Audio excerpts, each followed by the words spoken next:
2024 के आते ही सरकार ने नए नए हथकंडे अपनाना शुरू कर दिया है। पिछले 9 साल में ऐसा नहीं है कि उन्होंने ये चीजें की नहीं है, उन्होंने लगातार कानून बदलने की कोशिश की है, आईटी एक्ट को बदलने की कोशिश की है और बहुत सारी चीजें हैं जिससे सरकार ये सुनिश्चित करना चाहती है कि वो आपकी सोच सोशल मीडिया पे भी कंट्रोल करे, क्योंकि ऑलरेडी बाकी जगह सरकार पूरी तरह से कामयाब हो चुकी है, जहां पे नैरेटिव पूरी तरह से सरकार के पक्ष में है और जो अपोजिशन पार्टीज हैं, सिविल सोसाइटी, एक्टिविस्ट ग्रुप के लोग हैं जो सरकार से इत्तेफाक नहीं रखते, उनकी कोई सुन नहीं रहा है। उनके लिए प्लेटफॉर्म्स की कमी लगातार देखी जा रही है और वो पूरी तरह से कॉर्नर हो चुके हैं। ऐसा इसलिए है क्योंकि ग्रुप पोलराइजेशन करके एक फिनोमिना है साइकोलॉजी में, जहां पे होता यूं है कि अगर आप एक तरह की सोच रखने वाले लोगों को एक साथ कहीं इकट्ठा करें या फिर हमेशा वो एक दूसरे से ही वाद विवाद या फिर बातचीत करें, तो होता यूं है कि उस जो ग्रुप है उसकी जो डोमिनेंट सोच है वही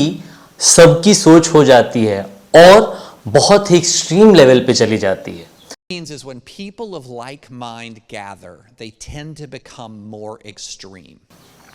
ट्विटर का एग्जांपल ले लेते हैं। ट्विटर पे आप लेफ्ट, राइट, बीजेपी, कांग्रेस या फिर अन्य जो पॉलिटिकल और आइडियोलॉजिकल डिवाइड्स हैं कैटेगरिकली आप ऑब्जर्व कर सकते हैं। The more moral outrageous language you use, the more inflammatory language, contemptuous language, the more indignation you use, the more it will get shared. जैसे कि कोई भी घटना होती है, अभी बकरीद पे विवाद चल रहा है, बकरीद पे जो विवाद चल रहा है उसमें जो मुख्य लोग अपनी ओपिनियंस दे रहे हैं ट्विटर पे वो डिवाइडेड हैं। एक राइट विंग का अगर न्यूज़ रिपोर्टर या फिर एंकर, जर्नलिस्ट अगर कुछ वक्तव्य दे रहा है तो उसके पीछे समान सोच रखने वाले लोग, इन्फ्लुएंसर्स और नेता उसके पीछे खड़े होकर उसकी सोच को बढ़ावा देते हैं, रीट्वीट करते हैं और अपने सर्कल्स में प्रमोट करते हैं। वहीं जो दूसरा पक्ष है लेफ्ट, वहाँ पे इस मुद्दे पे एक सामान्य ओपिनियन बनी हुई है। उस ओपिनियन के तहत लोग एक दूसरे की बात सुनते हैं, वाहवाही करते हैं और कहते हैं कि अरे वाह, ये बंदा बहुत ज़्यादा एक एक्सट्रीम व्यू, लाउड कुछ ओपिनियन रख रहा है जो सुनने में एकदम फायर ब्रांड लगे, उसको अपनाते हैं और वो मुख्य सोच बन जाती है उस सोच को मानने वाले लोगों की। तो ये डिवाइड सोशल मीडिया पर ही नहीं बल्कि हमारी आम जिंदगी में भी बहुत ही कॉमन हो गया है। मैं आपको ये इसलिए बता रहा हूं क्योंकि पिछले हफ्ते की जो हमारे पीयूष गोयल हैं, टेक्सटाइल मिनिस्टर हैं और बीजेपी के बहुत ही कद्दावर नेता हैं, अरुण जेटली की कार्बन कॉपी बनने की भरपूर कोशिश कर रहे हैं। दरअसल अरुण जेटली मीडिया मैनेज करने में बीजेपी के लिए बहुत ही माहिर थे और आज वो काम कर रहे हैं पीयूष गोयल। तो पीयूष गोयल ने किया यूं है कि उन्होंने पिछले हफ्ते 50 भारत के मुख्य और सबसे इन्फ्लुएंशियल, चर्चित जो सोशल मीडिया इन्फ्लुएंसर्स हैं उनके साथ बंद दरवाजे के पीछे बात की, खुले दरवाजे के आगे भी बात की। सरकार की नीतियों को आगे बढ़ाने या उनके बारे में बात करने, उसका प्रचार प्रसार करने की बात कही गई। कौन कौन थे इस लिस्ट में और क्यों ये महत्वपूर्ण है और क्यों ये एक बहुत बड़ा कंट्रोवर्सी का मुद्दा बन गया है। तो इसमें जो बियर बाइसेप्स, MBA चाय वाला, विवेक बिंद्रा एक मोटिवेशनल स्पीकर हैं और जो बड़ी बड़ी बातें करते हैं, एक बिजनेस सा बन गया है। आपको भी पता है, मुझे भी पता है, मोटिवेशनल स्पीकर का जो बिजनेस है वो किस तथ्य और किस प्रिंसिपल पे काम करता है, चलिए वो अलग बात है। उसके अलावा गौरव चौधरी, टेक्निकल गुरु, आपने देखा होगा यूट्यूब पे। विराज सेठ हैं जो मॉन्क एंटरटेनमेंट के को फाउंडर हैं। इसके अलावा भी जो लोग यहाँ पे हैं, ये लोग कौन हैं? ये अगर इनका आप बैकग्राउंड उठा के देखिएगा तो ये लोग वैसे पॉलिटिकल डिवाइड से दूर हैं, लेकिन इनकी जो कंटेंट की जो दशा और दिशा है वो हमेशा से न्यूट्रल नहीं रही है और इसका यही कारण है कि सरकार ने इन लोगों को चुना है, क्योंकि जो पॉलिटिकल डिवाइड से जो लोग हैं, तो जो राइट वाले हैं वो ऑलरेडी गवर्नमेंट के साथ हैं, जो लेफ्ट वाले हैं उनकी संभावना बहुत कम है कि वो सरकार की नीतियों को प्रमोट करें। तो ये जो लोग हैं जो मिडिल ऑफ द ग्राउंड माने जा सकते हैं, क्योंकि इन्होंने खुल के मुखर तौर पे अपनी राजनीतिक जो इंक्लिनेशन है वो लोगों के सामने नहीं रखी है। जो जनता है उसमें वो मुख्य तौर पे जो जनता है जो अभी तक किसी राजनीतिक पार्टी को अपना फेवरेट नहीं मानती है, आंख बंद करके किसी पार्टी को वोट नहीं देती है, उसको अपने तरफ आकर्षित करने में बड़ी मदद के रूप में ये सामने आएगा। तो ये तो हो गया नॉर्मल जो समाचार है वो मैंने आपको दिया। कंट्रोवर्सीज क्या क्या हैं? जो कंट्रोवर्सी जो मुख्य तौर पे लोगों का अटेंशन ग्रैब कर रही है वो है कि ये जो सारे इंटरव्यूज ऑलरेडी स्ट्रीम हो चुके हैं यूट्यूब पे, उनमें एक चीज देखी जा रही है कि ये जो प्रोग्राम्स हैं, इंटरव्यूज हैं, वो in collaboration with my government है, mygov.com, जो सरकार की अपनी एजेंसी है, जो सरकार के काम काज को प्रमोट करने में सरकार की मदद करती है, और ये सरकारी पैसे से चलती है। सरकारी पैसा यानी आपका और मेरा पैसा। तो लोग ये कह रहे हैं कि एक राजनीतिक पार्टी के काज कार्य या फिर उसके जो आगे के प्लान हैं 2024 के इलेक्शंस के, उनको प्रमोट करने के लिए करदाताओं के पैसे का क्यों उपयोग हो रहा है। तो जो सरकार की नई रीच आउट की जो कोशिश है वो सरकार के लिए तो केक वॉक होगी, लेकिन क्या दूसरे जो पार्टियां हैं उनके लिए भी इन जो इन्फ्लुएंसर्स हैं उनका एक्सेस आसानी से हासिल होगा? ये सोचने वाली बात है, क्योंकि इन इन्फ्लुएंसर्स का सरकार प्रमोशन भी कर रही है, न्यूज़पेपर्स में एडवर्टीजमेंट्स करवा के उनके चैनल्स को प्रमोट कर रही है, सरकारी तंत्र, इंफॉर्मेशन और बाकी सारी चीज़ों का एक्सेस मिल रहा है, जो कि अपोजिशन पार्टियों के लिए बहुत ही मुश्किल होगा, क्योंकि उनके पास ना सरकारी तंत्र का एक्सेस है और ना ही उतना पैसा जिससे वो सोशल मीडिया इन्फ्लुएंसर्स को अपने पक्ष में अपनी बातें रखने के लिए तैयार कर पाएँ। तो सरकार की जो ये रवैया है वो सरकार के लिए तो अच्छा हो सकता है, सरकार के जो शुभ चिंतक हैं उनके लिए वाकई अच्छा हो सकता है, लेकिन जो लोग डेमोक्रेटिक वैल्यूज़ में विश्वास रखते हैं उनके लिए ये एक अच्छा संकेत नहीं है, क्योंकि एक डेमोक्रेसी का सबसे बड़ा रूल ये है कि इक्वल प्लेइंग ग्राउंड मिलना चाहिए। इसकी है सरकार मुख्य तौर पे पॉडकास्ट पे अटेंशन दे रही है। पॉडकास्टिंग एक ऐसा हिस्सा है सोशल मीडिया का जहां पे ओपिनियंस डीपली और बहुत ही इंटीमेट तरीके से लोगों के सामने रखी जाती हैं, और वो ओपिनियंस बहुत हद तक कामयाब हो पाती हैं लोगों को जागरूक करने में, जो भी टॉपिक हो, जैसा भी टॉपिक हो। और ये जो पॉडकास्ट का जो की इंडस्ट्री है वो डोमिनेट की जा रही है राइट विंग इन्फ्लुएंसर्स। अगर आप अमेरिका का उदाहरण लें तो अमेरिका में जो पॉडकास्टिंग है उस पे पूरी तरह से, स्पेशली यूट्यूब पे जो पॉडकास्टिंग होती है उस पे पूरी तरह से जो रोगन या फिर सीन हैनिटी जैसे लोगों का,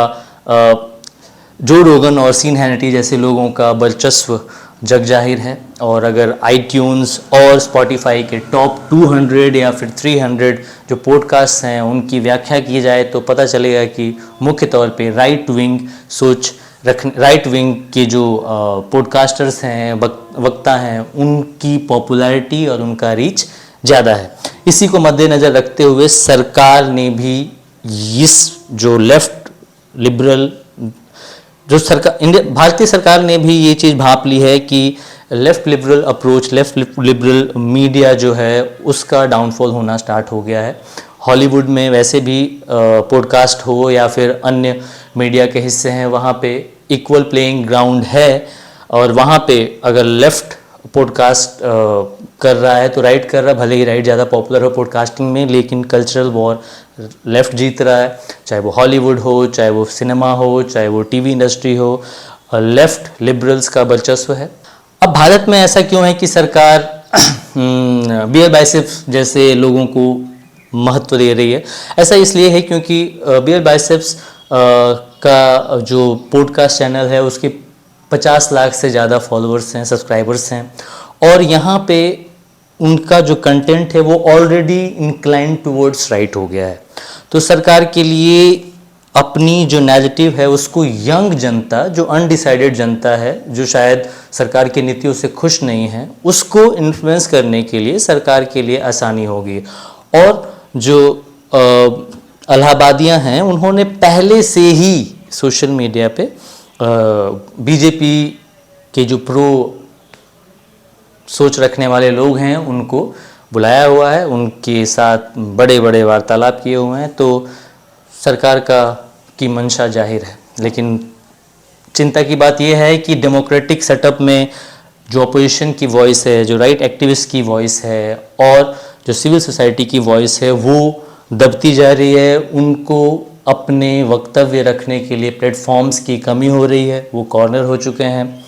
Speaking to a YouTube channel, Dorsey said Prime Minister Narendra Modi's government wanted accounts critical of the government's handling of the farmers' protests in 2021. और उनको आसानी से एक ब्रैकेट में रखा जा रहा है।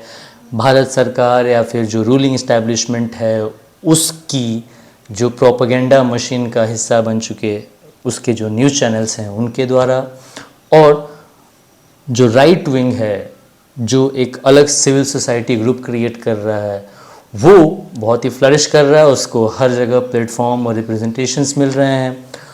और जो इवन प्लेइंग ग्राउंड होता है उसकी कमी साफ नज़र आ रही है, और ये डेमोक्रेसी के लिए सही नहीं है। ये रूलिंग पार्टी या फिर सरकार को सपोर्ट करने वाले लोगों के लिए तो अच्छी खबर हो सकती है, शायद ये ऑब्जेक्टिव है उनके लिए, फ़िलहाल ये अच्छी खबर हो सकती है, लेकिन इन लॉन्गर रन सरकारें बदलती हैं, माहौल बदलता है, तो अभी के लिए ठीक है लेकिन आगे का नहीं है। मुख्य तौर पे जो लोग रैशनल हैं और वो ये सोचते हैं कि हमें सरकार की नीतियों से प्रॉब्लम है या फिर कुछ समस्याएं हैं और हम डेमोक्रेटिक सेटअप में हैं, हम सरकार के खिलाफ बात रख सकते हैं, और सरकार का उद्देश्य ये होना चाहिए कि जो लोग उसकी नीतियों से सहमत नहीं हैं उनको समझाए। तो वो वाला पूरा खेल ही ख़त्म हो गया है, अब नीतियाँ थोपी जा रही हैं और जो अपोजिंग वॉइसेस हैं उनके लिए स्पेस श्रिंक हो रहा है, लगातार श्रिंक हो रहा है। जो अपोजिशन पार्टियां हैं मुख्य तौर पे उनको फाइनेंशियल प्रॉब्लम है, उनको रिप्रेजेंटेशन की प्रॉब्लम है, उनको मीडिया का पूरी तरह से सपोर्ट नहीं है। I've listened to enough rubbish from you. We are all now part of Modi's nation. अब बात करते हैं बीजेपी का फोकस सोशल मीडिया पे इतना क्यों है, क्योंकि बीजेपी ये जानती है कि सोशल मीडिया ही एक ऐसी जगह है जहां पे सरकार को कंपटीशन मिल रहा है अपोजिशन पार्टी से, या फिर सरकार पे सवाल पूछे जा रहे हैं मुख्य तौर पे उन लोगों से जो न्यूज़ चैनल से निकाल दिए गए हैं और अपना यूट्यूब चैनल चला रहे हैं। ऐसे लोग रवीश कुमार, अजीत अंजुम, लगातार ऐसे लोगों की तादाद बढ़ रही है। तो सरकार ने कहा कि wait and watch, we are not going to tolerate this criticism, unsolicited advices from the people we have tried to thrown out of the system of news making, है ना। तो सरकार ने अब उनको काउंटर करने के लिए सोशल मीडिया पे ऐसी वॉइसेस को वो उन्होंने टारगेट किया है जो अब तक ये समझा जाता है कि शायद वो पॉलिटिकली इंस्पायर्ड और पॉलिटिकली इन्फ्लुएंस नहीं है, लेकिन ऐसा है नहीं। जिन लोगों को इन्होंने चुना है उनको अगर ध्यान से एनालाइज किया जाए तो पता चलेगा कि इनका इंक्लिनेशन थोड़ा बहुत पॉलिटिकली बीजेपी की तरफ रहा है। भले ही आम जनमानस को पता ना चले, लेकिन एक शार्प माइंड जो दिमाग खर्चा करता है वो समझ सकता है कि यहाँ पे दाल में कुछ ना कुछ थोड़ा बहुत काला था, अब दाल पूरी काली करने की जो कवायद है वो चल रही है। अगर हम टेलीपोर्ट कर जाएं 2014 में और उस कैंपेन को एनालाइज करें तो हमको ये साफ अंतर दिखेगा बीजेपी और कांग्रेस या फिर अन्य पॉलिटिकल पार्टियों में कि बीजेपी ने अपने पास से बड़े अच्छे से चले थे सोशल मीडिया पे। ट्विटर, फेसबुक, यूट्यूब, हर जगह आपको एक ही चेहरा दिख रहा था, नरेंद्र दामोदर दास मोदी और उनकी बातें, क्योंकि उनकी बातें हर घर तक पहुंच चुकी थी। ऐसा क्रिएट किया गया माहौल जैसे कि लगे कि if we won't elect Prime Minister candidate Modi to be Prime Minister, the whole country may fall apart. Main stream media तो था ही, लेकिन सोशल मीडिया से यंग लोगों के दिमाग और दिलों में अच्छा पैठ बनाने में कामयाब रहे थे नरेंद्र जी, मोदी जी, दामोदर जी, तीनों, मतलब सेग्रीगेट करके भी और एक साथ कलेक्टिव भी। The main crux of the social media campaign at the time was to create influencers all across social media platforms. अगर आज आप जाके उस समय की सोशल मीडिया को अच्छे से एनालाइज करेंगे या फिर उसके बाद आफ्टर माथ में, तो आपको ये पता चलेगा कि बहुत ही वेल क्राफ्टेड कैंपेन था। जो इन्फ्लुएंसर्स हैं उनको स्पॉट करना, उन इन्फ्लुएंसर्स को जो बीजेपी से आइडियोलॉजिकली इत्तेफाक रखते हैं या फिर उनकी जो सोच है वो बीजेपी को सूट करे। तो ऐसे में बहुत सारे जो इन्फ्लुएंसर्स पैदा हुए जिनके बारे में कोई जानता नहीं था। वो एग्जिस्ट करते थे बट वो इन्फ्लुएंस उतना नहीं था उनका, लेकिन बीजेपी ने उनको अपने छत्रछाया में लिया और अपने तंत्र के हिसाब से उनको प्रमोट किया गया और वो बड़े इन्फ्लुएंसर्स बन के उभरे इन सब्सिक्वेंट ईयर्स 2013, 14, 15 और अब तो वो बड़े बड़े महारथी बन चुके हैं। रंगनाथन जैसे, Ranganathan, Agnihotri, they all kind of outcome of the same campaign. Congress ने बहुत हद तक इस कोशिश में कामयाबी पाई। हालिया खत्म हुए कर्नाटका इलेक्शंस में और कांग्रेस के एम्बिशियस भारत जोड़ो यात्रा में, जहां पे उन्होंने स्ट्रैटेजिकली मेन स्ट्रीम मीडिया को कर दिया था अपने कैंपेन से आउट और उन्होंने इनवाइट किया था social media influencers, YouTube channels और जर्नलिस्ट जो उनको लगता था कि न्यूट्रल हैं या फिर प्रो लेफ्ट हैं। तो आपने वो तमाम वीडियोस देखी होंगी जहां पे राहुल गांधी जा रहे हैं, खाना खा रहे हैं, एकदम ऐसे ग्लोरियस उनकी वीडियोस निकल के आ रही थी, इन्फ्लुएंसर्स उनसे बात कर रहे थे। वहीं पे जो मेन स्ट्रीम मीडिया वाले थे, जो एंकर जो रोज मोदी जी की महिमा मंडन करते हैं, रोज दिल खोल के Modi Modi, literally they do that करते हैं, उनको वहां पे सन किया गया, उनको इग्नोर किया गया। वो स्ट्रैटेजिक प्लान का हिस्सा होगा कांग्रेस के, हु नोज, बट वहां पे मेन स्ट्रीम मीडिया के लोग नहीं गए। हालांकि उन्होंने ट्राई किया भी, बहुत सारे मीडिया के लोगों ने ट्राई किया न्यूज़ चैनल्स के कि वो जाएं इंटरव्यूज़ करें, क्योंकि जब तक भारत जोड़ो यात्रा महाराष्ट्र तक पहुंची तब तक उसकी पॉपुलैरिटी जगजाहिर हो चुकी थी और उसको भुनाने के लिए न्यूज़ चैनल्स ने ट्राई किया कि वो इंटरव्यूज़ लें, बट कांग्रेस पार्टी ने पूरी तरह से नकार दिया। और अब 2023 में अगर हम स्थिति को भांपें तो लगता है कि कांग्रेस या फिर अपोजिशन पार्टीज भी अच्छा खासा सोशल मीडिया गेम खेल रही हैं और उनको भी पता है कि अब उनका टारगेट है बीजेपी के सोशल मीडिया गेम को ख़त्म करना या फिर हराना, और वो कुछ हद तक इक्का दुक्का मामलों में सक्सेसफुल भी हो रही हैं। So we are at very crucial juncture. If people won't fight for their rights, they will not be happy looking back in future, because they will have to go on a guilt trip and feel bad about it, because they could have done something and then they decided not to do and just be a bystander looking at things unrolling in front of their eyes. See you soon.